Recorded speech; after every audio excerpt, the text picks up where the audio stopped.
දැන් මම එතකොට අපි සාකච්ඡා කරේ මෙහෙයුම් කළමනාකරණයට හා අලෙවිකරණයට අදාළව පිළිපැදිය යුතු ආචාර ධර්ම ඒ කටයුතු වලදී අපි ඊට පස්සේ සාකච්ඡා කරමු මූල්‍ය කළමනාකරණයට හා මානව සම්පත් කළමනාකරණයට අදාළව පිළිපැදිය යුතු ආචාර ධර්ම මොනවාද කියලා. එතකොට මූල්‍ය හා ගිණුම් කරණයට අදාළව පිළිපැදිය යුතු ආචාර ධර්ම විදිහට අපිට එකක් පෙන්නලා දෙන්න පුළුවන්.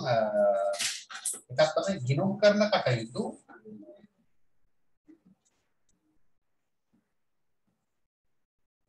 විනිවිද ගිණුම් කරන කටයුතු විනිවිද භාවයකින් යුක්ත වීම. විනිවිද භාවයකින් යුක්ත වීම. ගිණුම් කරන කටයුතු විනිවිද භාවයකින් යුක්ත වීම.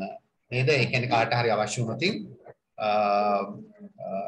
ව්‍යාපාරික ගිණුම් කරන කටයුතු වල පැහැදිලි බවක් ඒ අවශ්‍ය රෙසිට්පත් ඒ සියලු දේ පැහැදිලිව තිබිය යුතුයි කියන එක තමයි ගිණුම් කරන කටයුතු විනිවිද භාවයකින් යුක්ත වීම කියලා අපි සාකච්ඡා කරන්නේ. ඒ වගේම බදු වංචා කිරීමෙන් වැළකීම. බදු වංචා කිරීමෙන් වැළකීම.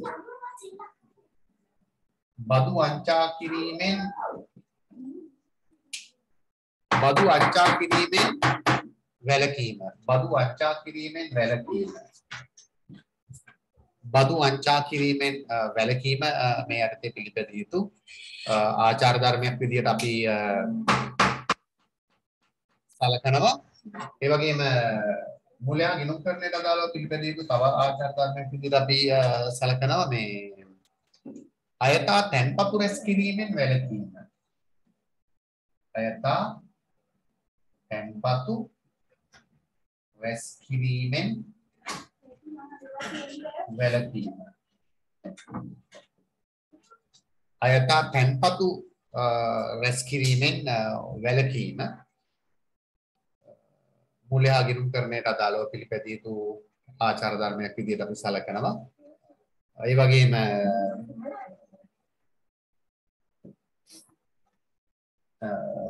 තව කාරණයක් තමයි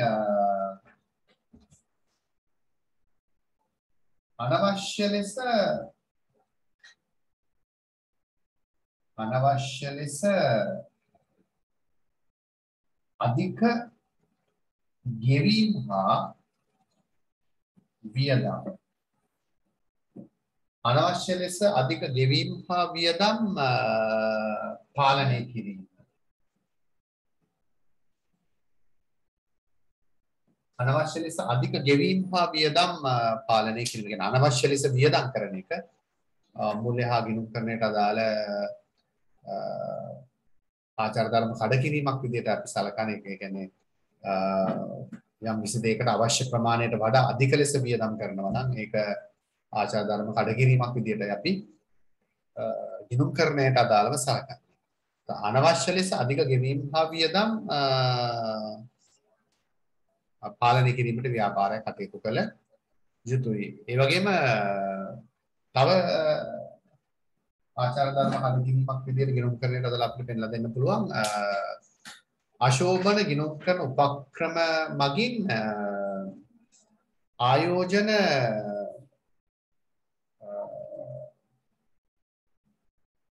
අයථා ලෙස පරිහරණය කිරීම. අශෝභන ගිණුම් කරන උපක්‍රම මගින් අශෝභන ගිණුම් කරන උපක්‍රම මගින් ආයෝජන අයථා ලෙස පරිහරණය කිරීමෙන් වැළකීම. ආයෝජන අයථා ලෙස පරිහරණය කිරීමෙන් වැළකීම. ලෙස පරිහරණය කිරීමෙන් ආයෝජන අයථා ලෙස පරිහරණය කිරීමෙන් වැළකීමත් අපි ගිණුම් කරණයට අදාළව පිළිපැදිය යුතු ආචාර ධර්මයක් විදිහට සැලකනවා. දැන් අපි උදාහරණයක් විදිහට කිව්වොත් දැන් අපි හිතමුකෝ ඔබ බැංකුවක කළමනාකරුවෙක් කියලා. නේද? එතකොට බැංකුවේ ආයෝජනය කරලා තියෙන මිනිස්සු ආයෝජනය කරලා තියෙන තැන්පතු නැත්නම් මිනිස්සු ආයෝජනය කරලා තියෙන මුදල් මේ කළමනාකරුවට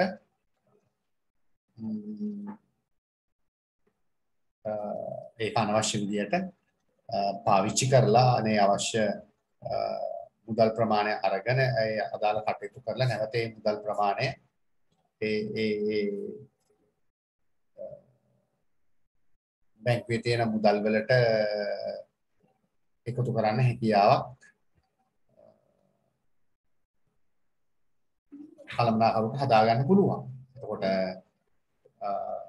එහෙම වෙන අයගේ ආයෝජන තව කෙනෙකුට තමන්ගේ පෞද්ගලික පරිහරණය සඳහා ආයතා ලෙස පරිහරණය කරන්න බෑ. ඒක ආචාර ධර්ම කඩ කිරීමක්, ඒක නීති විරෝධී වැඩක්. නේද? ආශෝභන ගෙනුම් කරන උපක්‍රම මගින් ආයෝජන ආයතා ලෙස පරිහරණය කිරීමෙන් වැළකීමත් මූල්‍ය හා ගෙනුම් කරන්නට අදාළ ආචාර ධර්ම කඩ කිරීමක්. එතකොට අපි මේ තුන්වෙනි එක ඉච්චර පැහැදිලි කරේ නෑ මේ ආයතා තැන්පතු රැස්කිරීමෙන් වැළකීම. එතකොට යම් කිසි කෙනෙක් විශාල වශයෙන් ආයතා ලෙස නේද වැරදි ගෙනුම් කරන කටයුතු වැරදි විදියට කරලා ආයතා ලෙස මුදල් විශාල වශයෙන් තමන්ගේ ගෙනුම් වල තැන්පත් කිරීමක් කරනවා නම් වංචනික ලෙස ආයතා තැන්පතු රැස් කිරීමත් අපි සලකන්නේ ගෙනුම් කරන්නට අදාළව ආචාර ධර්ම කඩ කිරීමක් කියලා. කියන්නේ කූට ලෙස බිල්පත් එහෙම වෙනස් කරලා නේද විශාල වශයෙන් මුදල් වංචා කරලා මුදල් රැස් කරන්න ගෙනුම් කරන කටයුතු වලදී පුළුවන්කමක් තියෙනවා. ආයතා ලෙස තැන්පතු රැස් කිරීමෙන් වැළකීම කියලා අපි සාකච්ඡා කරන්නේ ඒක. ඒකට අපි කතා කරේ ගෙනුම් කරන්නට අදාළව පිළිපැදිය යුතු ආචාර ධර්ම මොනවද කියන එක. අවසාන වශයෙන් අපි කතා කරන්නේ නම් මානව සම්පත් කළමනාකරණයට අදාළ ආචාර ධර්ම මොනවද කියලා. මානව සම්පත් කළමනාකරණයට අදාළ ආචාර ධර්ම වනුයේ මානව සම්පත් කළමනාකරණයට අදාළ ආචාර ධර්ම වනුයේ මානව සම්පත් කළමනාකරණයට අදාළ ආචාර ධර්ම වනුයේ මානව සම්පත් කළමනාකරණයට අදාළ ආචාර ධර්ම වනුයේ මානව සම්පත් කළමනාකරණයට අදාළ ආචාර ධර්ම වනුයේ ඒක එච්චරම ගැටලු සහගත නැහැ. ඊටම පහසුයි. ඒකක් තමයි සේවකයින්ට සමානව සැලකීම. සේවකයින්ට සමානව සැලකීම. මානව සම්පත් කළමනාකරණයට අදාළ ආචාර ධර්මයක් විදිහට සැලකනවා. සේවකයින්ට සමානව සැලකීම. ඒ වගේම දෙවැනි කාරණා විදිහට අපිට පෙන්නලා දෙන්න පුළුවන් සේවකයින්ට හිංසා නොකිරීම. සේවකයින්ට හිංසා නොකිරීම. සේවකයින්ට හිංසා නොකිරීම. ඒ වගේම තවත් කාරණාවක් විදිහට අපිට පෙන්නලා දෙන්න පුළුවන් සේවක යුතුයකම් හා අයිතිවාසිකම්. සේවක යුතුයකම් හා අයිතිවාසිකම් ආරක්ෂා කිරීම. සේවක යුතුයකම් හා අයිතිවාසිකම් ආරක්ෂා කිරීම. ඒ වගේම හතරවෙනි කාරණාව විදිහට අපිට පෙන්නලා දෙන්න පුළුවන් මානව සම්පත් කළමනාකරණයට අදාළ ආචාර ධර්මයක් විදිහට සේවකයන්ගේ සෞඛ්‍ය හා ආරක්ෂාව. සේවකයන්ගේ සෞඛ්‍ය හා ආරක්ෂාව සුරක්ෂිත කිරීම. සේවකයා ආයතනයට ආවට පස්සේ නේද සෞඛ්‍යයට බලපෑම් ඇති කරන්න පුළුවන් විවිධ ආකාරයේ උපද්‍රව වලින් සේවකයාව සුරක්ෂිත කරන්න ඕනේ ආයතනය විදුලිය වදින්න පුළුවන් පිලිස්සීම් වෙන්න පුළුවන් විවිධ රෝග හැදෙන්න පුළුවන් ආයතනය තුල කටයුතු කරද්දී එතකොට ඒවයින් සේවකයව ආරක්ෂා කරන එක මානව සම්පත් කළමනාකරණයට අදාළව ව්‍යාපාරිකයන් විසින් පිළිපැදිය යුතු ආචාර ධර්මයක් විදිහට අපි සලකන්නේ.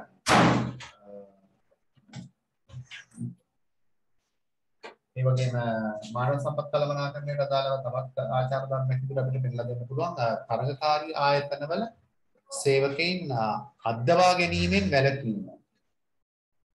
තරගකාරී ආයතනවල සේවකයන්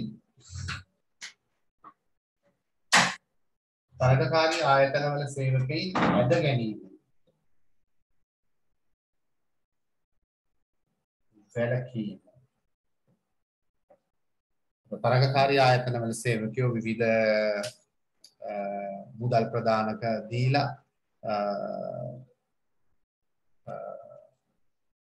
ඒ ආයතනෙන් යම් ආයතනයකට අද්දව ගන්න කටයුතු කරනවා නම් වෙනත් ආයතනයක හොඳ සේවකයෝ ඒකත් අපි සැලකන්නේ ව්‍යාපාරයක ආචාර ධර්ම කඩකිරීමක් කියලා. ඒතකොට ওই විදිහට අපිට මානව සම්පත් කළමනාකරණයට අදාළව පිළිපැදිය යුතු ආචාර ධර්ම කීපයක් පෙන්ලා දෙන්න පුළුවන්. එතකොට අපි ඔය සාකච්ඡා කරේ පුළුල් වශයෙන්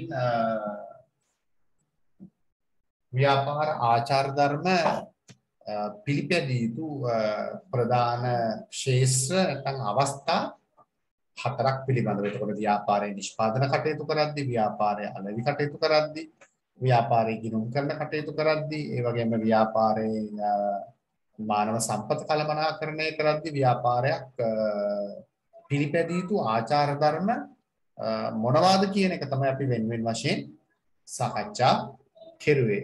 හැබැයි ළමයි ඔය ප්‍රධාන ශේෂ්ඨ හතරට අමතරව අපිට ආචාර ධර්ම කඩවන තව අතිරේක අවස්ථාවකුත් ඕනනම් කතා කරන්න පුළුවන්. මෙන්න මේ ප්‍රධාන කටයුතු වලට හතරට අමතරව ප්‍රධාන මෙන්න මේ සාකච්ඡා කරපු හතරට අමතරව අතිරේක කාරණාවක් විදිහට අතිරේක වශයෙන් මේ බුද්ධිමය දේපල වලට අදාළව ආචාර ධර්ම කඩවන අවස්ථා ඕනනම් අපිට අතිරේක වශයෙන් කියලා දාලා සටහනක් බලලා ලියා ගන්න පුළුවන්. බුද්ධිමය දීපල වලට අදාළව පිළිපැදිය යුතු ආචාර ධර්ම වනුයි. බුද්ධිමය දේපලට වලට අදාළව පිළිපැදිය යුතු ආචාර ධර්මත් අපිට ඕනම මේ යටතේම පෙන්නලා දෙන්න පුළුවන්. ඒක බුද්ධිමය දේපල ගැන අපි සාකච්ඡාවක් කරලා නැහැ මීට ඉස්සෙල්ලා. ඒතර බුද්ධිමය දේපල කියලා අපි බොහෝ විට සලකන්නේ අපි ඉස්සරහට බුද්ධිමය දේපල ගැන සාකච්ඡා කරන්න අදහසක් තියෙනවා. ඊටාම දීර්ඝව නොවනත් මූලික වශයෙන් මිනිසාගේ බුද්ධිය මෙහෙවා සිදු කරන නිර්මාණ වලට අපි කියනවා බුද්ධිමය දේපල කියලා. එතකොට යම්කිසි කෙනෙක් තමන්ගේ බුද්ධිය මෙහෙवला කරපු නිර්මාණයක් තව කෙනෙක් කූට ලෙස භාවිතා කරලා ඒකෙන් යම්කිසි ලාභයක් ලබන්න උත්සාහ කරනවා නම් අපි ඒක සලකන්නේ බුද්ධිමය දේපල සොරා ගැනීමක් විදියට. එතකොට මේ බුද්ධිමය දේපල වංචා වැළැක්වීම සඳහා ශ්‍රී ලංකාවේ ක්‍රියාත්මක වන පනතක් තියෙනවා 2003 අංක 36 දරන බුද්ධිමය දේපල පනත යටතේ මේ විවිධ නිර්මාණ කරන පුද්ගලයන්ගේ නිර්මාණ යම් කාල සීමාවක් දක්වා සුරක්ෂිත කරන්න මේ බුද්ධිමය දේපල පනත යටතේ අවශ්‍ය විධිවිධාන සලස්වලා තියෙනවා. නමුත් බුද්ධිමය දේපල සොරා ගැනීමක් අපිට දකින්න පුළුවන්. ඒතර බුද්ධිමය දේපල වලට අදාළව පිළිපැදිය යුතු ආචාර ධර්ම යටතේ අපි සාකච්ඡා කරන කාරණා කීපයක් තියෙන එකක් තමයි පේටන්ට් අයිතිය.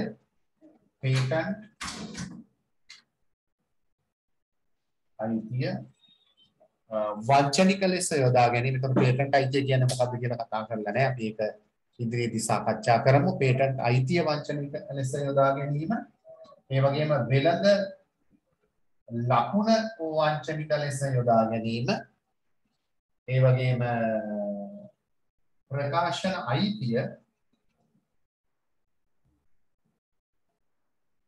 ප්‍රකාශන අයිතිය වංචනික ලෙස යොදා ගැනීම. ප්‍රකාශන අයිතිය වංචනික ලෙස යොදා ගැනීම. මේවා වෙන වෙනම අපි සාකච්ඡා කරනවා.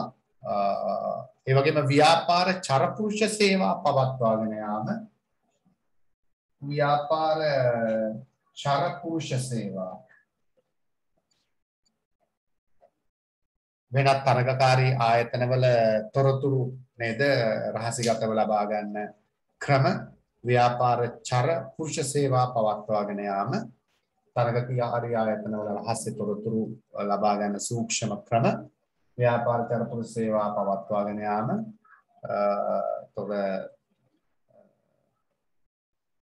චරපුරුෂ සේවා පවත්වාගෙන නොයාම පවත්වාගෙන යාම නෙමෙයි. අපි කතා කරන්නේ ආචාර ධර්ම පිළිපැදිය යුතු අවස්ථා බුද්ධිමය දේවලයක්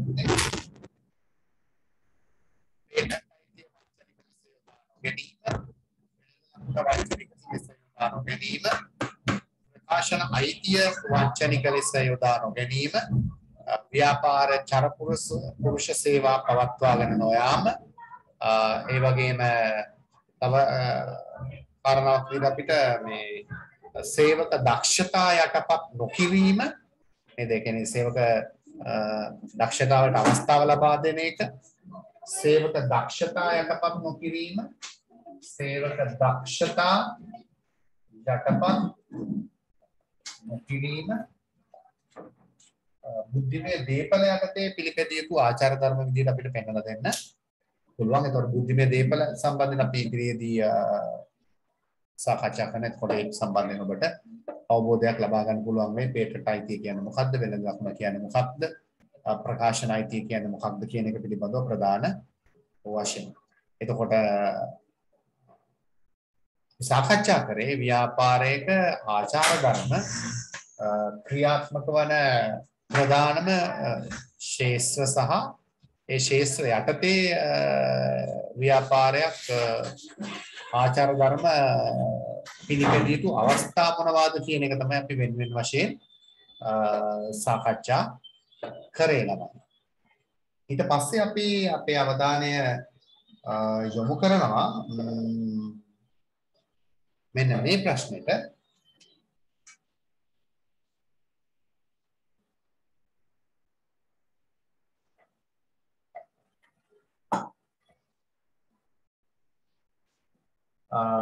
ව්‍යාපාර ආචාර ධර්ම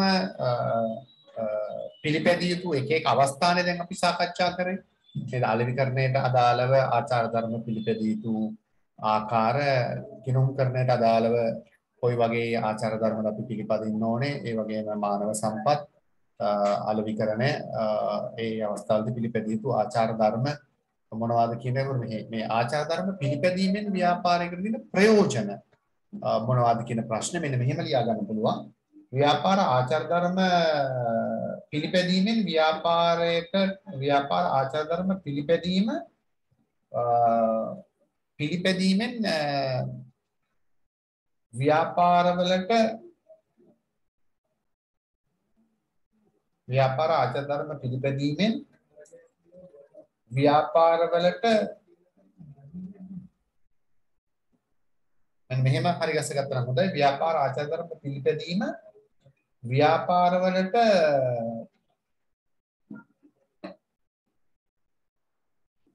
වැදගත් වන අවස්ථා. ව්‍යාපාර ආචාර ධර්ම පිළිපැදීම ව්‍යාපාරවලට වැදගත් වන අවස්ථා. මේක නැත්නම් ව්‍යාපාර ආචාර ධර්ම පිළිපැදීමේ වැදගත්කම අතරම සාකච්ඡා කරනවා. ව්‍යාපාර ආචාර ධර්ම පිළිපැදීමෙන් ව්‍යාපාරයකට ඇති වැදගත්කම්. එහෙම ලියුණා නම් මම හිතන්නේ ගොඩක් මම ඔය අච්චු පොතේ තියෙන ප්‍රශ්නමයි මම මේ විදිහට කිව්වේ. ව්‍යාපාර ආචාර ධර්ම පිළිපැදීමෙන් ව්‍යාපාරයකට ඇති වැදගත්කම. එහෙම ලියවුණා නම් ගොඩක් හොඳයි. ව්‍යාපාර ආචාර ධර්ම පිළිපැදීමෙන් ව්‍යාපාරයකට ඇති වැදගත්කම. නැත්නම් වැදගත්කම. ඒතොර ව්‍යාපාර ආචාර ධර්ම පිළිපැදීමෙන් ව්‍යාපාරයකට ඇති වැදගත්කම් අපිට ඊටම පහසුවෙන් ලියන්න පුළුවන්. අපි ඒ පිළිබඳව සාකච්ඡා කරපු නිසා ව්‍යාපාර ආචාර ධර්ම පිළිපැදීමෙන් ව්‍යාපාරයකට තියෙන එක වැදගත්කමක් තමයි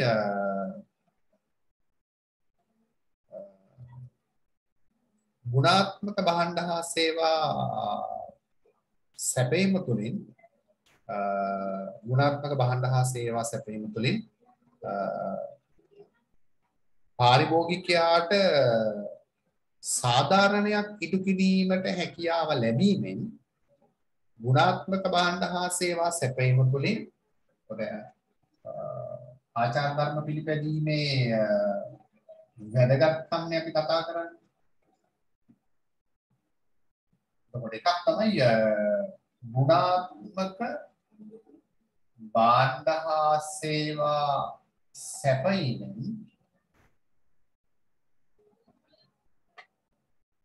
ගුණාත්මක භාණ්ඩ හා සේවා සැපයීමෙන් පාරිභෝගිකයන්ට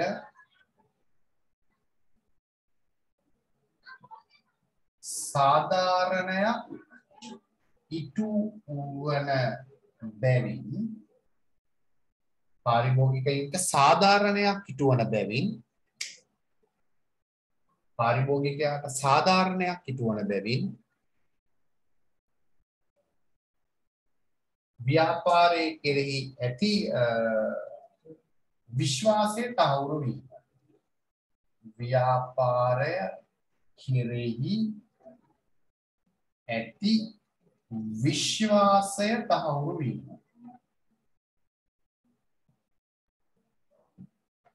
ව්‍යාපාරයේ කෙරෙහි ඇති විශ්වාසය තහවුරු වීම. එතකොට මේ උත්තරය දිහා බැලුවොත් ඔබට පේනවා මේක මේ මෙහෙයුම් කළමනාකරණයට අදාළව ආචාර ධර්ම පිළිපදින අවස්ථාවක්. එතකොට ගුණාත්මක භාණ්ඩයක් නිෂ්පාදනය කරොත් තමයි පාරිභෝගිකයාට ව්‍යාපාරයේ නිෂ්පාදනය සම්බන්ධයෙන් හොඳ හැඟීමක් හොඳ විශ්වාසයක් ඇති වෙන්නේ. එතකොට පාරිභෝගිකයා තුළ ව්‍යාපාරයේ භාණ්ඩය සම්බන්ධයෙන් විශ්වාසයක් ඇති කරනවා කියලා කියන්නේ පාරිභෝගිකයාව නිරන්තරයෙන් ආයතනය වෙත අද්දවාගෙන අලෙවිය වැඩි කරගෙන ලාභ උපරිම කර ගැනීමේ හැකියාව ඒ තුලින් ව්‍යාපාරයකට ලැබෙනවා.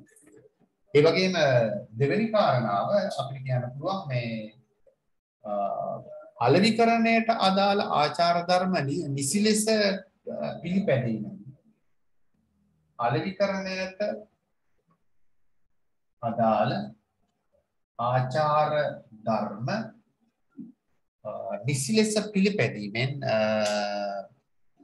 ව්‍යාපාරයේ පැවැත්ම තහවුරු වීම හා ව්‍යාපාරයේ පැවැත්ම තහවුරු වීම හා ව්‍යාපාරයේ පැවැත්ම තහවුරු වීම හා ඒකට හේතුව බහන් අලෙවියේදී පාරිභෝගිකයව රවට්ටලා නැහැ, නොමග යවලා නැහැ, වංචා කරලා නැත්නම් බහන් අලෙවියේදී ව්‍යාපාරයට පුළුවන් අඛණ්ඩව වෙළඳපොලේ පවතින්න. ඒතකොට ව්‍යාපාරයේ පැවැත්ම තහවුරු වීම හා තරගකාරීත්වයට සාර්ථකව මුහුණ දීම. තරගකාරීත්වයට සාර්ථකව මුහුණ දෙන්න පුළුවන්. ඒ වගේම තමයි මූල්‍ය හා ගිණුම්කරණයට අදාළ ආචාර ධර්ම නිසි ලෙස පිළිපැදීමෙන් මූල්‍ය හා ගිණුම්කරණයට අදාළ ආචාර ධර්ම නිසි ලෙස පිළිපැදීමෙන් මූල්‍ය හා ගිණුම්කරණයට අදාළ ආචාර ධර්ම නිසි ලෙස පිළිපැදීමෙන්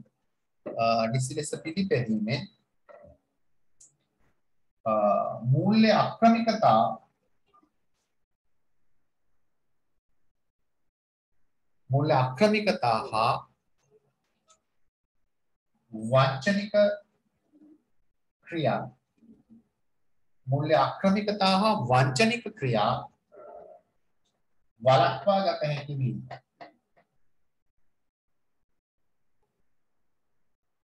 मूल्य आक्रमिकता हा वंचनिक क्रिया वළක්වා ගත හැකි වීම.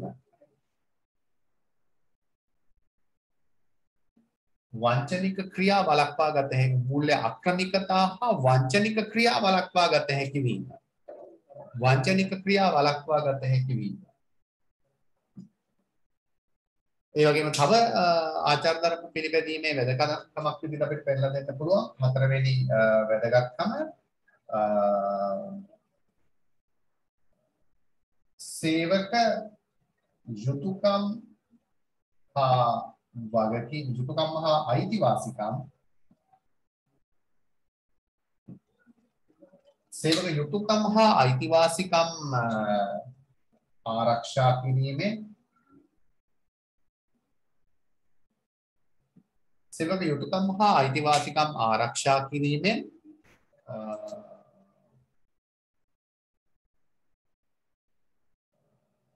जाति आगम कुल लिंग भेदයකින් තොරව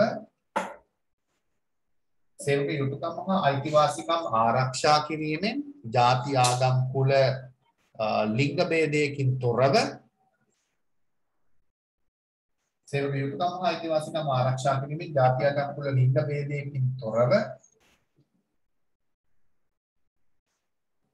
साधारणव කටයුතු කිරීමෙන් සාධාරණව කටයුතු කිරීමෙන්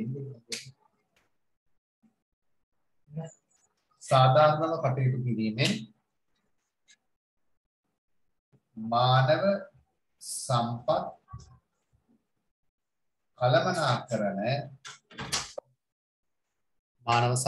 කළමනාකරණ කටයුතු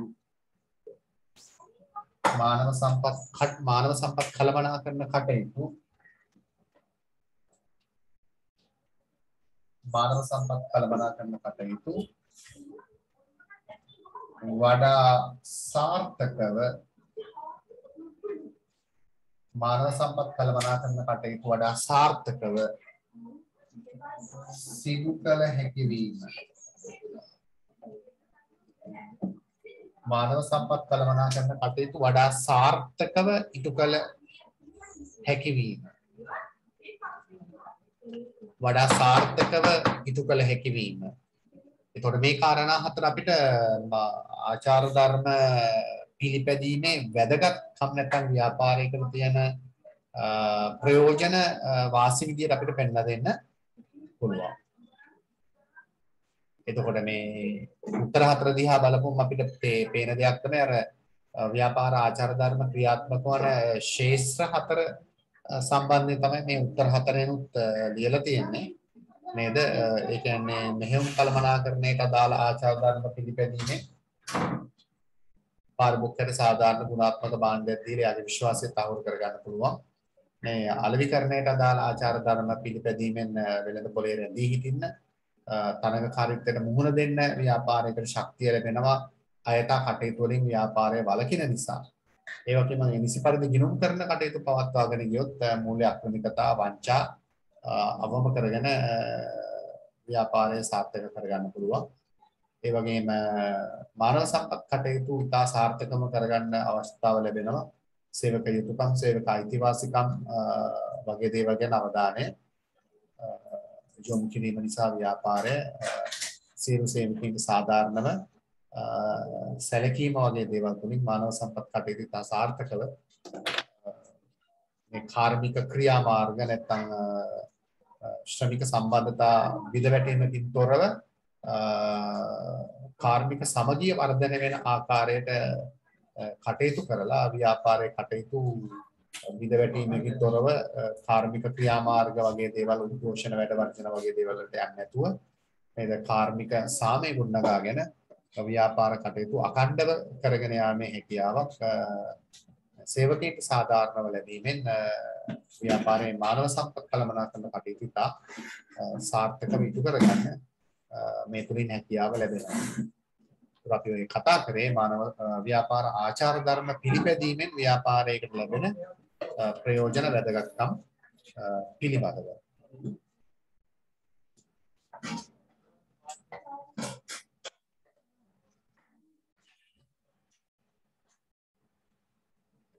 ඊට පස්සේ ළමයි අපි අවධානය යොමු කරන විශේෂ ප්‍රශ්නයකට මේ ආචාර ධර්ම පද්ධතියක් යනවා.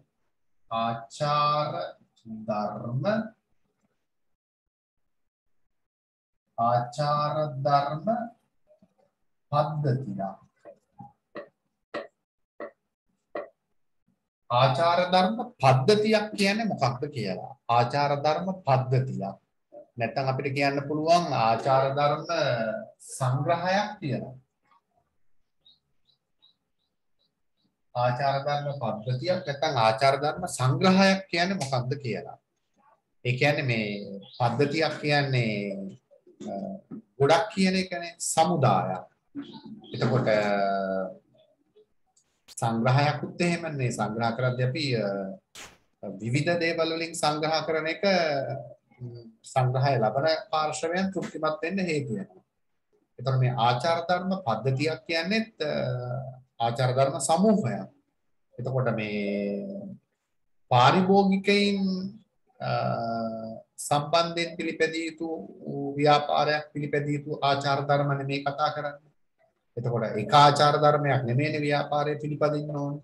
මේ ආචාර ධර්ම රැසක් තියෙනවා ව්‍යාපාර කටයුතු කරද්දී ව්‍යාපාරයක් පිළිපැදිය යුතු. එතකොට මේ ගනුදෙනුකරුවන් හමුවේ ව්‍යාපාරයක් විසින් ඉටු කිරීමට අපේක්ෂිත මේ ගනුදෙනුකරුවන් හමුවේ ව්‍යාපාරයක් විසින් ඉටු කිරීමට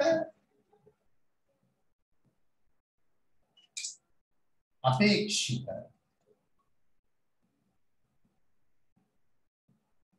ව්‍යාපාරයක් විසින් ඉටු කිරීමට අපේක්ෂිත කියන්නේ ගනුදෙනුකරුවන් වෙනුවෙන් ව්‍යාපාරයක් විසින් ඉටු කරන්න බලාපොරොත්තු වෙන ව්‍යාපාරයක් විසින් ඉටු කිරීමට අපේක්ෂිත ආචාර ධර්ම සමුදායක්. ආචාර ධර්ම සමුදායක් ඇතුළත් කර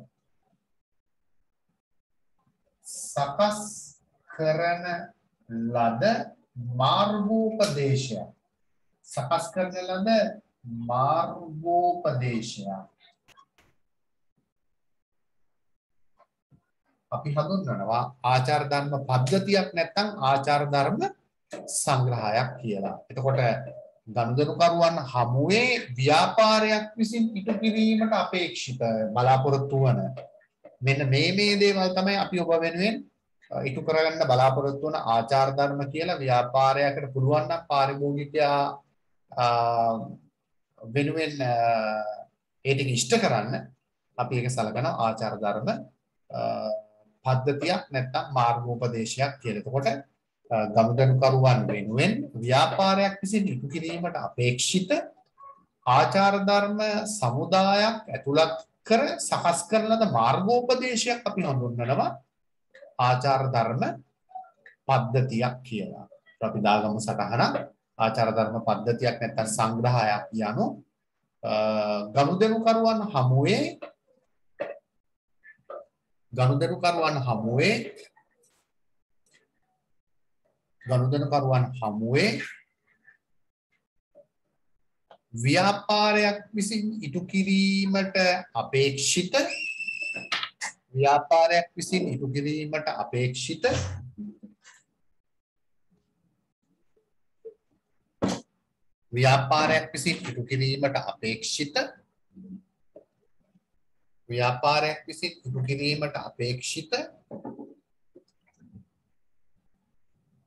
ව්‍යාපාරයක් විසින් ඉටු කිරීමට අපේක්ෂිත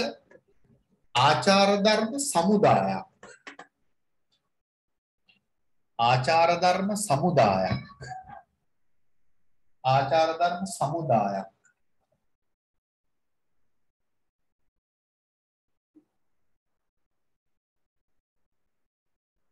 ආචාර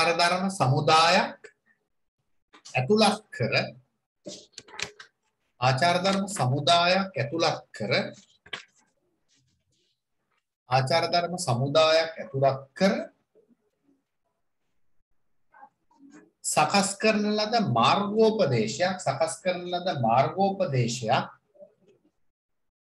සකස් කරන ලද මාර්ගෝපදේශයක්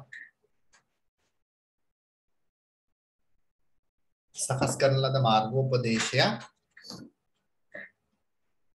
ආචාර ධර්ම පද්ධතියක් ලෙස හැඳින්වේ. සකස් කරන ලද මාර්ගෝපදේශයක් ආචාර ධර්ම පද්ධතියක් ලෙස හැඳින්වේ. ආචාර ධර්ම පද්ධතියක් ලෙස හැඳින්වේ.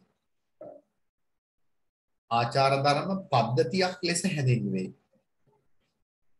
ආචාර ධර්ම පද්ධතියක් ලෙස හැඳින්වේ. එතකොට අපිට උදාහරණ කීපයක් දෙන්න පුළුවන් ඕකට.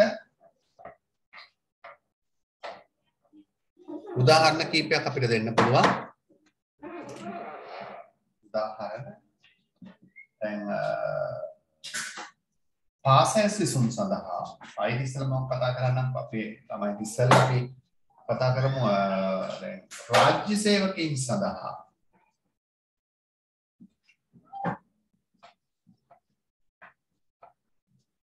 රාජ්‍ය සේවකයන් මම රජයේ සේවකෙක් දැන් රාජ්‍ය සේවකයන් සඳහා තියෙන ආචාර ධර්ම පද්ධතියක් සංග්‍රහයක්. එතකොට ඒකේ තියෙන විදිහට තමයි රාජ්‍ය සේවකයෝ කටයුතු කරන්න ඕනේ. ඒකට අපි ඒ රාජ්‍ය සේවකයන් සඳහා හඳුන්වා දීලා තියෙන ආචාර ධර්ම පද්ධතියට අපි නමක් කියනවා ආයතන සංග්‍රහය.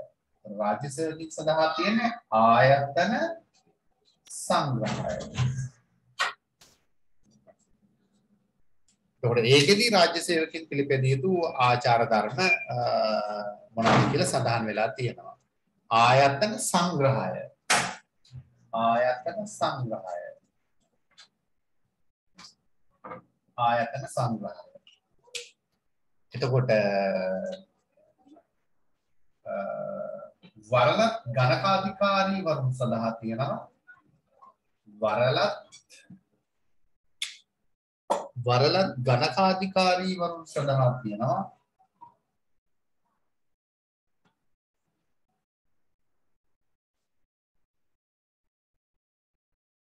වරලත් ගණකාධිකාරී වරුන් සඳහා තියෙන ආචාර ධර්ම සංග්‍රහය හඳුන්වන්නේ චාටර් පත්‍රය කියලා. චාටර් පත්‍රය.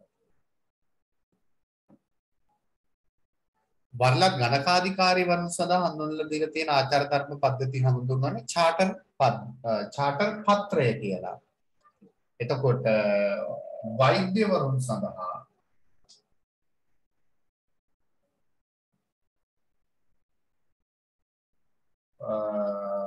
වෛද්‍යවරුන් සඳහා හඳුන්වලා තියෙන ආචාර ධර්ම සංග්‍රහය අපි හඳුන්වන්නේ බහල ඇති හිපොක්‍රටිස් දිවුරුම.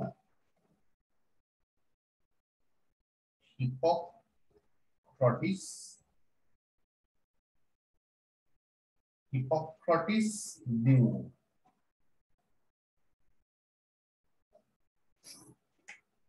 හෙදියන් සඳහා තියෙනවා ආචාර ධර්ම සංග්‍රහය. හෙදියන්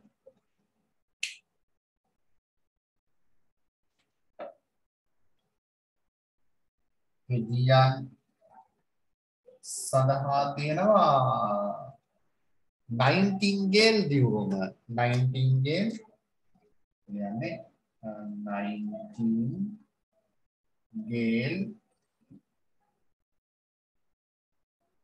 නයින්ටින්ගේල් දිවුරුම. නයින්ටින්ගේල් දිවුරුම තියෙනවා හෙදියන් සඳහා. එතකොට පාසල් සිසුන් සඳහා තියෙනවා තියෙන ආචාර ධර්ම සංග්‍රහය අපි හඳුන්වන්නේ සාරධර්ම යාය කියලා. සාරධර්ම යාය කියලා අපි හඳුන්වනවා. ඒතර රාජ්‍ය සේවකයන් සඳහා තියෙනවා ආයතන සංග්‍රහය. වරලත් ගණකාධිකාරී වරුන් සඳහා තියෙනවා චාටර් පත්‍රය. වෛද්‍යවරුන් සඳහා තියෙනවා හිපොක්‍රටිස් දිවුරුම. හෙදියන් සඳහා තියෙනවා නයින්ටින්ගේල් දිවුරුම. පාසල් සිසුන් සඳහා තියෙනවා සාරධර්ම යාය කියනතර එක් ශේෂ්ත්‍ර සඳහා ආචාර ධර්ම පද්ධතීන් තියෙනවා. ඒ එක එක නම් වලින් හැඳින්වීමක් කරනවා.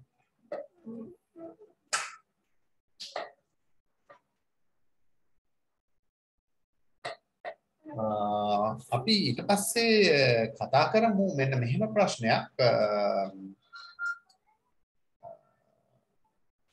විභාගයට අහන්න පුළුවන් සමහරක් වෙලාවට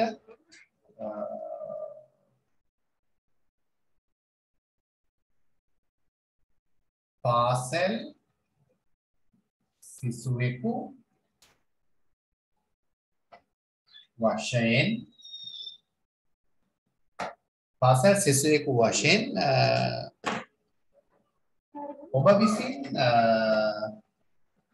ඔබ විසින් පිළිපැදිය යුතු ආචාර ධර්ම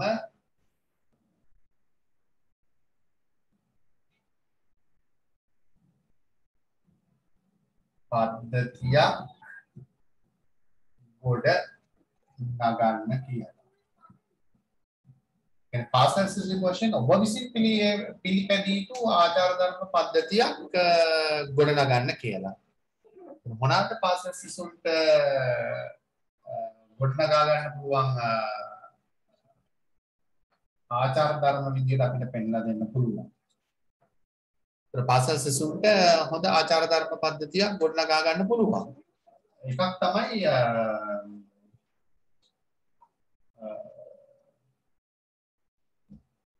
නිසි වේලාවට පාසලට පැමිණීම. ඒක හොඳ ආචාර ධර්මයක්. නිසි වේලාවට පාසලට පැමිණීම ශිෂ්‍යයෙක් වශයෙන් ඔබට පිළිපැදිය හැකි හොඳ ක්‍රියාවක් ආචාර ධර්ම පිළිපැදීම. නිසි වේලාවට පාසලට පැමිණීම. ඒ වගේම පාසල තුල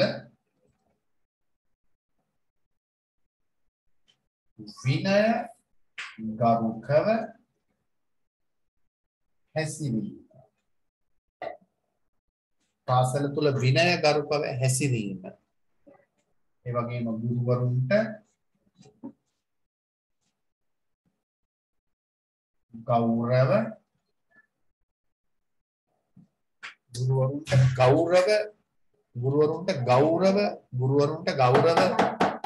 ගුරුවරුන්ට ගෞරව කිරීම. ඒ වගේම පිළිසිදුව පාසලට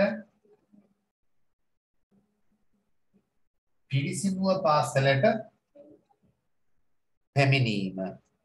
එතකොට පාසලේ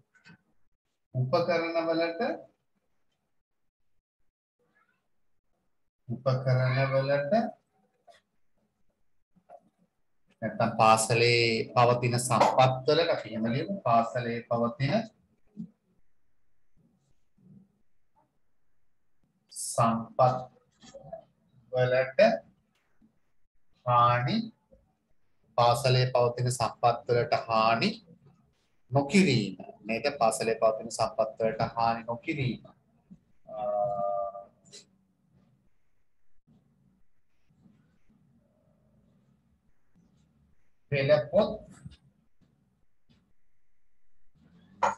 පෙළපොත් නිසි අයුරින් භාවිතා කිරීම. ඔබට ලැබෙන පෙළපොත් නිසි අයුරින් භාවිතා කිරීම. ඕනනම් තවත් අපිට ලියන්න පුළුවන් සිසුවෙක් විසින් පිළිපැදිය යුතු ආචාර ධර්ම මොනවාද කියලා. එතකොට ඒ දිවසේ තමන්ට කරන්න දෙන ගෙදර වැඩ ටික හෝම්වර්ක් ටික නිසි පරිදි සිදු කරන එක මේ ඒ වගේ දේවල් අපිට ඕන නම් පාසල් සිසුවෙකු වශයෙන් ඔබ පිළිපැදිය යුතු ආචාර ධර්ම පද්ධතියක් තුනට ඇතුළු කරන්න පුළුවන්. එතකොට අපි මේ කතා කරේ පාසල් සිසුවෙක් වශයෙන් ඔබට පිළිපැදිය හැකි ආචාර ධර්ම පද්ධතියක් ආචාර ධර්ම මොනවාද කියලා.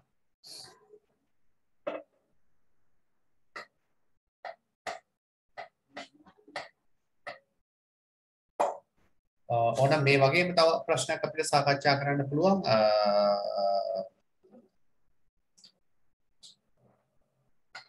පෞද්ගලික බෙහෙත් අලෙවිකම. පෞද්ගලික බෙහෙත් අලෙවිකම.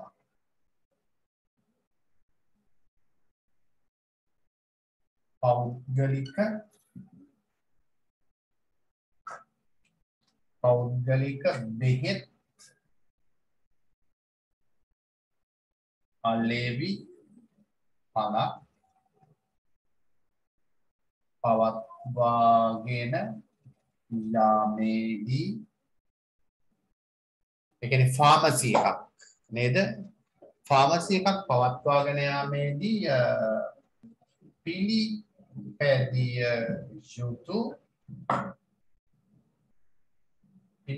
යුතු ආචාර ධර්ම පද්ධතියක් ගොඩනගා ගන්න. ආචාර ධර්ම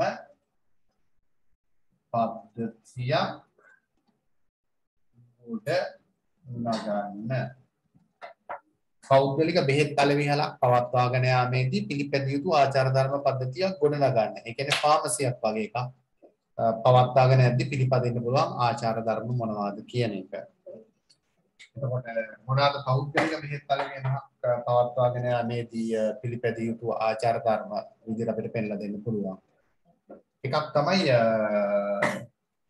වෙළඳසැලේ පිරිසිදු බව පිළිබඳ සැලකිලිමත් වීම. වෙළඳසැලේ පිරිසිදු බව පිළිබඳ සැලකිලිමත් වීම. ඒ වගේම දෙවෙනි එක අපිට පෙන්නලා දෙන්න පුළුවන් නීති විරෝධී ඖෂධ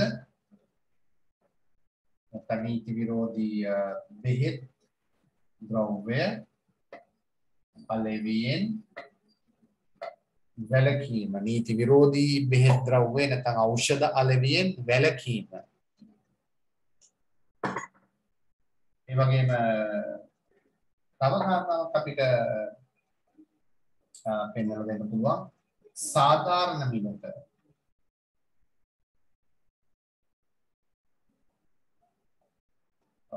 බෙහෙත් ද්‍රව්‍ය අලෙවි කිරීම.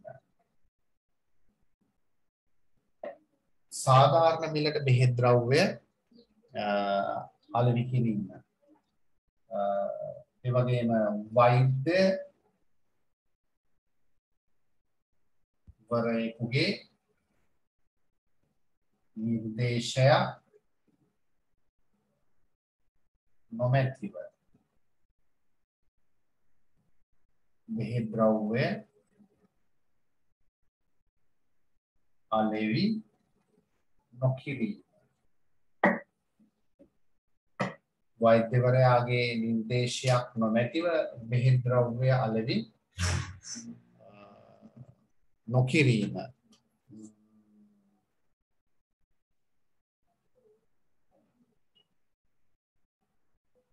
ඒ වගේම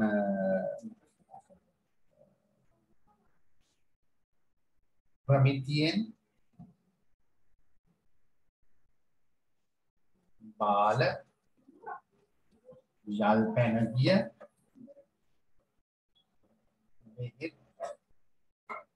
ප්‍රමිතියෙන් බාල යල් පැන ගිය බෙහෙත් ද්‍රව්‍ය අලෙවියෙන් වැළකීම. යල් පැන ගිය බෙහෙත් ද්‍රව්‍ය අලෙවියෙන් වැළකීම. ප්‍රමිතියෙන් බාල යල් පැන ගිය බෙහෙත් ද්‍රව්‍ය අලෙවියෙන් වැළකීම. යල් පැන ගිය බෙහෙත් ද්‍රව්‍ය අලෙවියෙන් වැළකීම. ඒ වගේම තව කාරණාවක් අපිට කියන්න පුළුවන්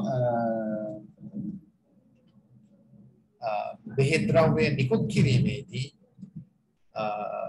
නිවැරදි අයුරින් අදාළ බෙහෙත් ද්‍රව්‍ය නිකුත් කරේද යන්න සැලකිලිමත් වීම හරි වැදගත්. නේද? ඒ කියන්නේ අර වෛද්‍යවරයාගේ නිර්දේශිත බෙහෙත්මද හරියටම දාලා තියෙන්නේ කියන එක පිළිබඳව සැලකිලිමත් වෙන්න ඕනේ. බෙහෙත් මාරු වෙලා නැත්නම් රෝගියෙකුට යන්න පුළුවන්. බෙහෙත් ද්‍රව්‍ය නිකුත් කිරීමේදී නිවැරදි බෙහෙත් ද්‍රව්‍ය නිකුත් කිරීමට වග බලා ගැනීම. බෙහෙත් ද්‍රව්‍ය නිකුත් කිරීමේදී නිවැරදි බෙහෙත් ද්‍රව්‍ය නිකුත් කිරීමට නේද බෙහෙත් ද්‍රව්‍ය නිකුත් කිරීමේදී නිවැරදි බෙහෙත් ද්‍රව්‍ය නිකුත් කිරීමට වග බලා ගැනීම අතිශයින්ම වැදගත් කාර්යයක්. බෙහෙත් ද්‍රව්‍ය නිකුත් කිරීමේදී නිවැරදි බෙහෙත් ද්‍රව්‍ය නිකුත් කිරීමට වග බලා ගැනීම. එතකොට මම ඔබට පැහැදිලි කරේ ළමයි ආචාර ධර්ම පද්ධතියක් කියන්නේ මොකක්ද? ආචාර ධර්ම සමුදායක් නේද? පාරිභෝගිකයන් වෙනුවෙන් ව්‍යාපාරයක් ක්‍රියාත්මක කිරීමට අපේක්ෂිත. ඒතර එහෙම ආචාර ධර්ම පද්ධතියක් ගොඩනගාගෙන කටයුතු කරනකොට නේද? ඒක හරි වැදගත් ව්‍යාපාරයක පොඩි පිළිවෙලක් විධිමත් බවක් ඒකෙන් අපිට දකින්න පුළුවන් ආචාර ධර්ම පද්ධතියක් ගොඩනගාගෙන ඒවාට යටත්ව ව්‍යාපාරයකට පුද්ගලයෙකුට කටයුතු කරන්න පුළුවන් නම් ඒක හරි හොඳ ගුණාංගයක් විදිහට ඔබට පැහැදිලි වෙන්න ඇති දරුවනේ. ඊට පස්සේ අපි කතා කරමු මීට පෙර මම පැහැදිලි කරා මේ ආචාර ධර්ම පද්ධතියක් මගින් ආවරණය වන පාර්ශවයන්. මම හිතන්නේ ඊට පස්සේ අපි කතා කරන්න ඕන ප්‍රශ්නේ ඒක මෙන්න මෙහෙම ලියාගමු අපි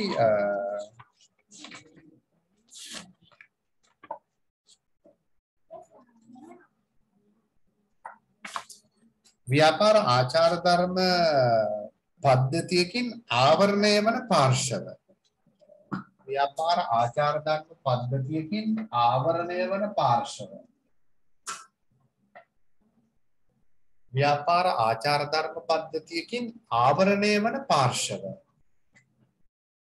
ව්‍යාපාර ආචාර ධර්ම පද්ධතියකින් ආවරණය වන පාර්ශව හතරම මීට පෙර පැහැදිලි කරා ඔබට මතක ඇති. ව්‍යාපාර ආචාර ධර්ම පද්ධතියකින් ආවරණය වන පාර්ශව ඔබට මතක ඇති අපි නිර්වචනය කරා ව්‍යාපාර ආචාර ධර්ම සම්බන්ධයෙන් අතිරේක නිර්වචනයක් අමතර නිර්වචනයක් ව්‍යාපාරික කටයුතු කිරීමේදී එහි අයිතිකරුවන්ට සේවකයින්ට ගනුදෙනුකරුවන්ට පුළුල් වශයෙන් සමාජයට යහපතක් වන ආකාරයට හරි දේ සහ වැරදි දේ පිළිබඳව අවබෝධයකින් යුතුව කටයුතු කිරීම. ව්‍යාපාර ආචාර ධර්ම පද්ධතියකින් ආවරණය වන පාර්ශවයන් විදියට ආවරණය වන පාර්ශව විදියට අපිට පෙන්නලා දෙන්න පුළුවන් අයිතිකරුවන් සේවකයින් ගනුදෙනුකරුවන් ඒ වගේම සමාජය නැත්නම් ප්‍රජාව. ඔය තමයි ආචාර ධර්ම පද්ධතියක් මගින් ආවරණය වන ප්‍රධාන පාර්ශව හතර. ආචාර ධර්ම පද්ධතියක් මගින් ආවරණය වන ප්‍රධාන පාර්ශව හතර.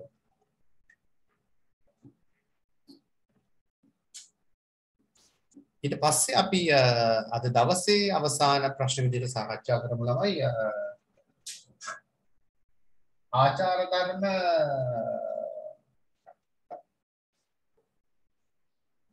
මේ ප්‍රශ්නේ ආචාර ධර්ම පද්ධතියක් ගොඩනැගීමේදී අවධානය යොමු කළ යුතු මූලික සාධක. මෙන්න මෙහෙම ලියා ගන්න ප්‍රශ්නයක්. ව්‍යාපාර ආචාර ධර්ම සංග්‍රහයක් ගොඩනැගීමේදී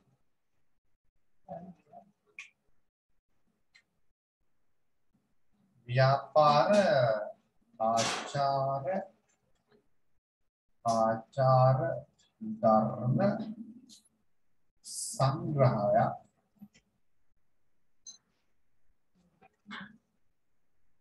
ගොඩනැගීමේදී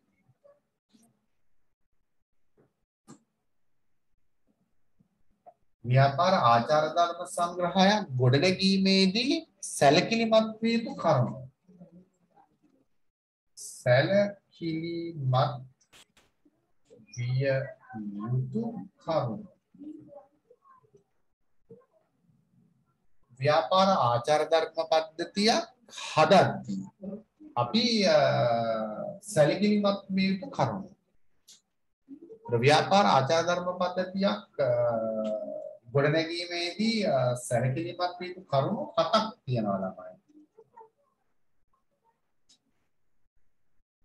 එකක් තමයි ව්‍යාපාරය පිළිබඳව සැලකිලිමත් වෙන්න ඕනේ. ඒ වගේම සේවකයන් පිළිබඳව සැලකිලිමත් වෙන්න ඕනේ. ඒ වගේම ගනුදෙනුකරුවන් පිළිබඳව සැලකිලිමත් වෙන්න ඕනේ. ඒ වගේම තරඟකරුවන් පිළිබඳව සැලකිලිමත් වෙන්න ඕනේ. තරඟකරුවන් පිළිබඳව සැලකිලිමත් වෙන්න ඕනේ. ඒ වගේම සමාජ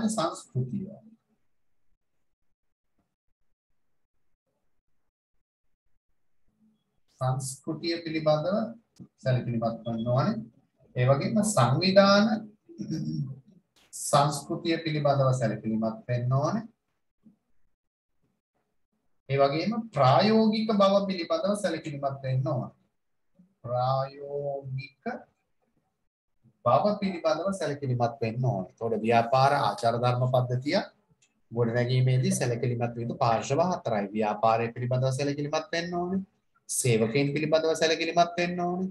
ගනුදෙනුකරුවන් පිළිබඳව සැලකිලිමත් වෙන්න ඕනේ. තරඟකරුවන්, සමාජ සංස්කෘතිය, සංවිධාන සංස්කෘතිය, ඒ වගේම ප්‍රායෝගික බව පිළිබඳව සැලකිලිමත් වෙන්න ඕනේ.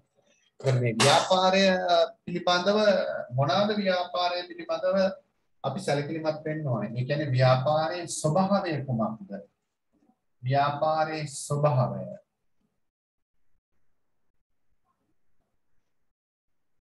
ස්වභාවය කුමක්ද? ඒ කියන්නේ භාණ්ඩයක්ද නිෂ්පාදනය කරන්නේ, සේවයක්ද නිපදවන්නේ. ඒ වගේම සුළු පරිමාණ ව්‍යාපාරයක්ද මේක, මහා පරිමාණ ව්‍යාපාරයක්ද කියන එක පිළිබඳව අපි ආචාර ධර්ම සංග්‍රහයක් ගොඩනැගීමේදී සැලකිලිමත් වෙන්න ඕනේ. ඒතර අපි එක එක කාරණාව සටහන් කරගෙන යමු.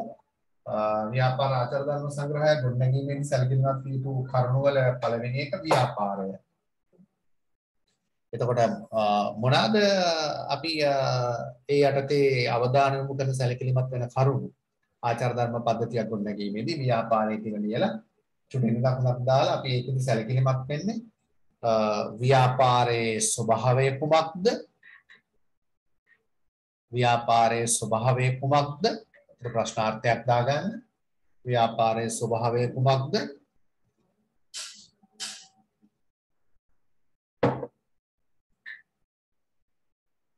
භාණ්ඩයක් නිෂ්පාදනය කරන්නේද? ඔක්කොම ප්‍රශ්නාර්ථ. භාණ්ඩයක් නිෂ්පාදනය කරන්නේද? සේවයක් නිෂ්පාදනය කරන්නේද? ප්‍රශ්නාර්ථ. භාණ්ඩයක් නිෂ්පාදනය කරන්නේද? සේවයක් නිෂ්පාදනය කරන්නේද? සුළු පරිමාණ ව්‍යාපාරයක්ද? මහා පරිමාණ ව්‍යාපාරයක්ද? මහා පරිමාණ ව්‍යාපාරයක්ද? මහා පරිමාණ ව්‍යාපාරයක්ද යන්න පිළිබඳව සැලකිලිමත් විය යුතු බවයි. යන්න පිළිබඳව සැලකිලිමත් විය යුතු බවයි. යන්න පිළිබඳව සැලකිලිමත් විය යුතු බවයි.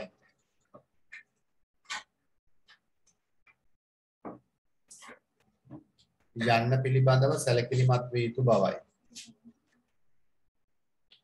එතකොට දෙවෙනි කාරණාව සේවකීන් පිළිබඳව මොනවාද ව්‍යාපාරයේ සැලකිලිමත් වෙන්න ඕනේ? එතනදී අදාළ සේවකයින්ගේ මට්ටම්, ඒ වගේම සේවක පරිසරය,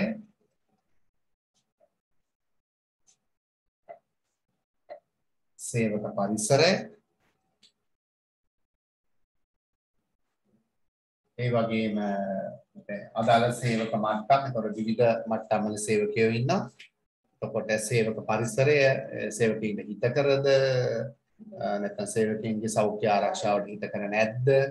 සේවක පරිසරය, ඒ වගේම සේවක අවශ්‍යතා හා වුවමන, අදාළ සේවක මට්ටම්, සේවක පරිසරය, සේවක අවශ්‍යතා හා උවමනා පිළිබඳව සැලකිලිමත් විය යුතු බවයි.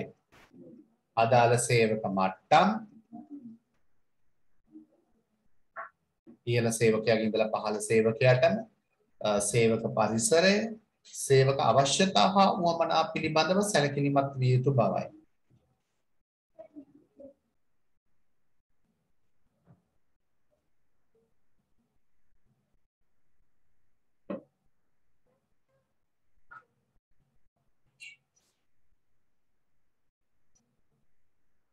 ඊපස්සේ ගනුදෙනුකරුවන් පිළිබඳව අපි සැලකිලිමත් වෙන්න ඕනේ. ගනුදෙනුකරුවන්ගේ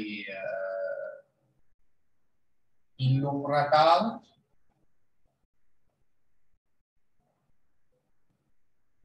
ගනුදෙනුකරුවන් යටතේ ඒගොල්ලන්ගේ ගනුදෙනු කියන්නේ පාරිභෝගිකයන්ගේ ඉල්ලුම් රටාව,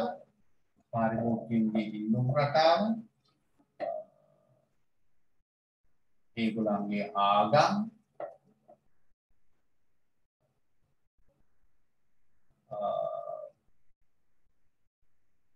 ඒ වගේම ඒගොල්ලන්ගේ සංස්කෘතිය, ඉල්ලුම් රටාව, ආගම්, සංස්කෘතිය, ජන ආදිය පිළිබඳව සැලකිලිමත් විය යුතු බවයි. ඉල්ලුම් රටාව, ආගම්, සංස්කෘතිය පිළිබඳව සැලකිලිමත් විය යුතු බවයි. ඉල්ලුම් රටාව, ආගම්, සංස්කෘතිය පිළිබඳව සැලකිලිමත් විය යුතු බවයි. ඒතර අපි තරගකරුවන් ගත්තොත් එහෙම හතරවෙනි සැලකිලිමත් යොමු කරන පාර්ශවයේ තරගකරුවන්. එතකොට තරගකරුවන්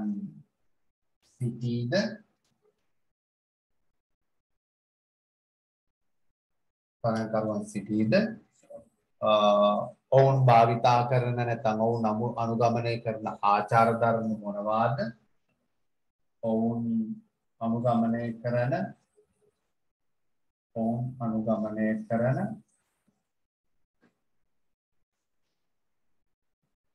ආචාර ධර්ම මොනවාද?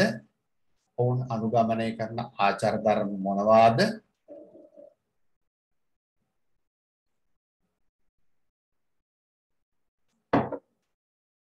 යන්න පිළිබඳව සැලකිලිමත් විය යුතු බවයි. ඔවුන් අනුගමනය කරන ආචාර ධර්ම මොනවාද? යන්න පිළිබඳව සැලකිලිමත් විය යුතු බවයි.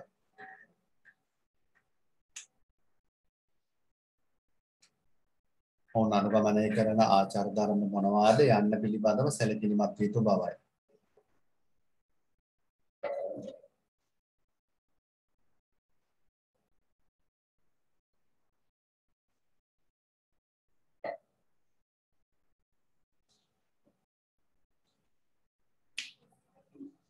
සමාජ සංස්කෘතිය කියලා කියන්නේ ජන වර්ගය තුල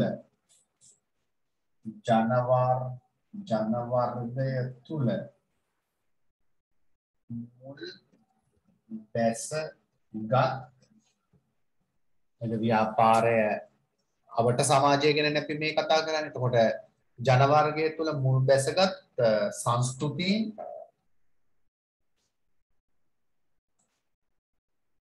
ජන වර්ග තුල මුල් බැසගත් සංස්කෘතීන්, සාර ධර්ම,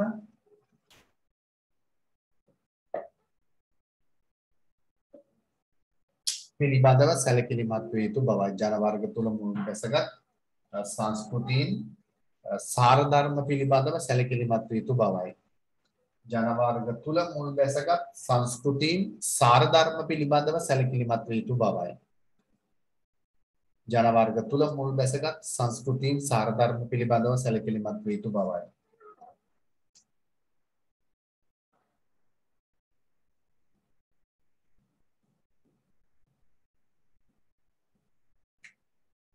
සංවිධාන සංස්කෘතිය කියලා කියන්නේ පළවෙනි සාධකය සැලකිලිමත් වෙන සංවිධාන සංස්කෘතිය ආයතනය තුල දැකිය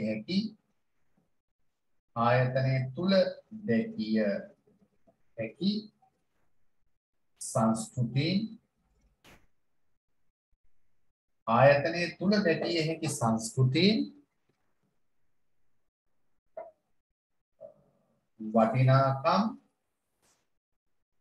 ආකල්ප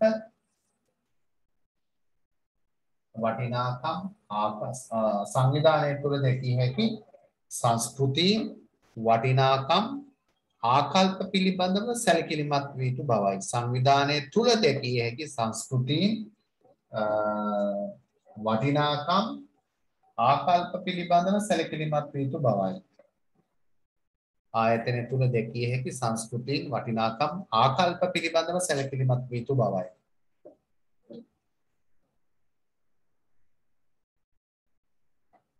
එතකොට ඒ ඔක්කොම පිළිබඳව අපි ආචාර ධර්ම පද්ධතියක් සකස් කිරීමේදී සැලකිලිමත් විය යුතුයි. ඒකට වඩා ඒ ඔක්කොටම වඩා මම හිතන්නේ වඩා වැදගත් වෙනවා ව්‍යාපාරය විසින් සකස් කරන ආචාර ධර්ම සත්‍ය වශයෙන්ම ක්‍රියාත්මක කළ හැකිද යන වග තමයි අපි කියන්නේ ප්‍රායෝගික බව කියලා. එතකොට ප්‍රායෝගික බව කියලා කියන්නේ ව්‍යාපාරයේ විසින් සකස් කරන ලද ආචාර ධර්ම ව්‍යාපාරයේ විසින් සකස් කරන ලද ආචාර ධර්ම සත්‍ය වශයෙන්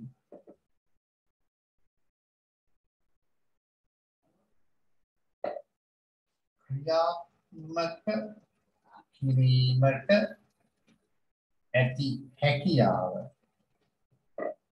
සත්‍ය වශයෙන් ක්‍රියාත්මක කිරීමට ඇති හැකියාව පිළිබඳවද සැලකිලිමත් විය යුතු බවයි. සත්‍ය ව්‍යාපාරය විසින් සකස් කළ ආචාර ධර්ම සත්‍ය වශයෙන් ක්‍රියාත්මක කිරීමට ඇති හැකියාව පිළිබඳවද සැලකිලිමත් විය යුතු බවයි. ක්‍රියාත්මක කිරීමට ඇති හැකියාව පිළිබඳවද සැලකිලිමත් විය යුතු බවයි.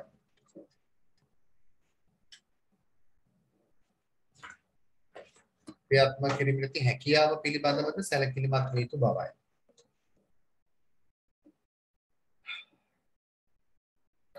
ළමයි අපි ව්‍යාපාර ආචාර ධර්ම සම්බන්ධයෙන් මූලික කාරණා ටික තමයි පැහැදිලි කරේ.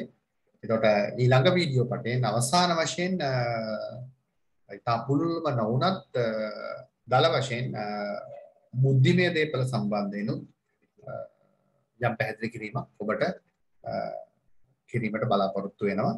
අද දවසේ අපි පාඩම මෙතන අවසන් කරන ඔබ සියලු දෙනාටම ආයුබෝවන්.